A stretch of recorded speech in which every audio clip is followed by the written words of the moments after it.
Knowing that Mrs. Mallard was afflicted with a heart trouble, great care was taken to break to her as gently as possible the news of her husband's death. It was her sister Josephine who told her in broken sentences, veiled hints that revealed in half concealing. Her husband's friend Richards was there too, near her. It was he who had been in the newspaper office when intelligence of the railroad disaster was received, with Brentley Mallard's name leading the list of killed.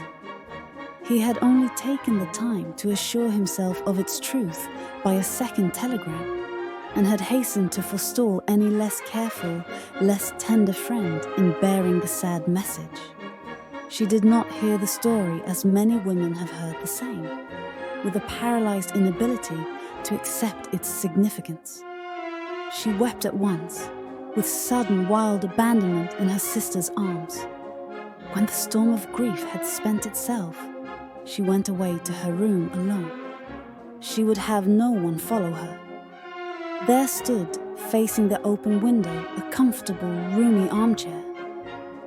Into this she sank, pressed down by a physical exhaustion that haunted her body and seemed to reach into her soul.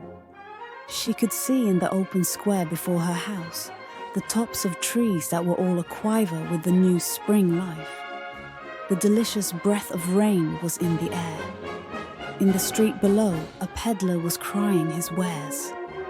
The notes of a distant song, which someone was singing, reached her faintly, and countless sparrows were twittering in the eaves.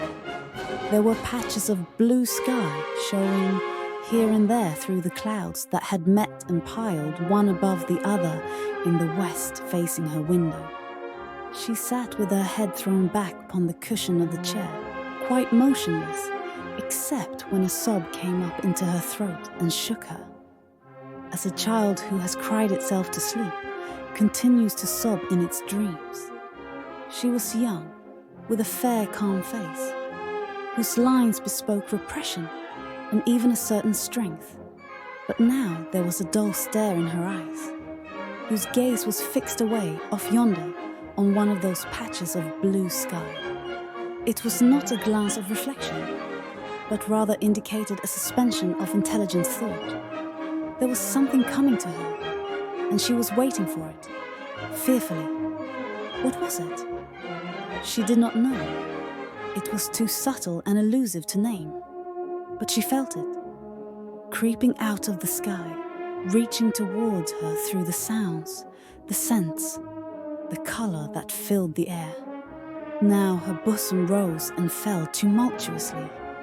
She was beginning to recognize this thing that was approaching to possess her, and she was striving to beat it back with her will, as powerless as her two white, slender hands would have been. When she abandoned herself, a little whispered word escaped her slightly parted lips. She said it over and over under her breath, "Free, free, free!" The vacant stare and the look of terror that had followed it went from her eyes. They stayed keen and bright. Her pulses beat fast, and the coursing blood warmed and relaxed every inch of her body. She did not stop to ask if it were or were not a monstrous joy that held her. A clear and exalted perception enabled her to dismiss the suggestion as trivial. She knew that she would weep again when she saw the kind, tender hands folded in death, the face that had never looked save with love upon her, fixed and grey and dead.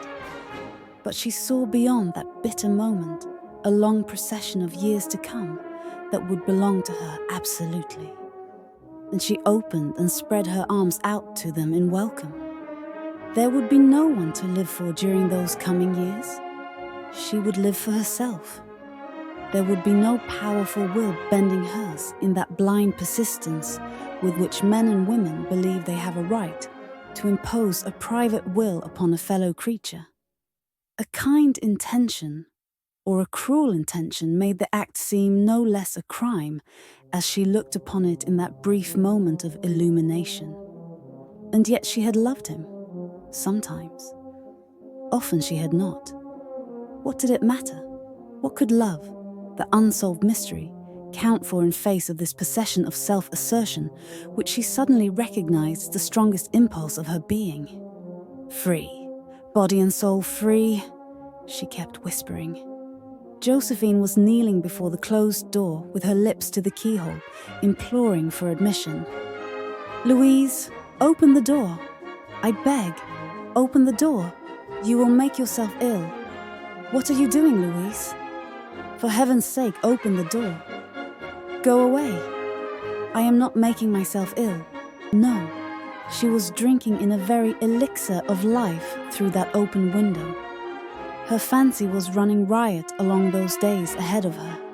Spring days and summer days, and all sorts of days that would be her own. She breathed a quick prayer that life might be long.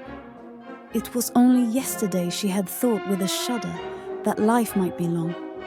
She arose at length and opened the door to her sister's importunities. There was a feverish triumph in her eyes, and she carried herself unwittingly like a goddess of victory. She clasped her sister's waist, and together they descended the stairs. Richards stood waiting for them at the bottom. Someone was opening the front door with a latchkey. It was Brentley Mallard who entered, a little travel-stained, composedly carrying his gripsack and umbrella. He had been far from the scene of accident, and did not even know there had been one. He stood amazed at Josephine's piercing cry, at Richard's quick motion to screen him from the view of his wife. But Richards was too late.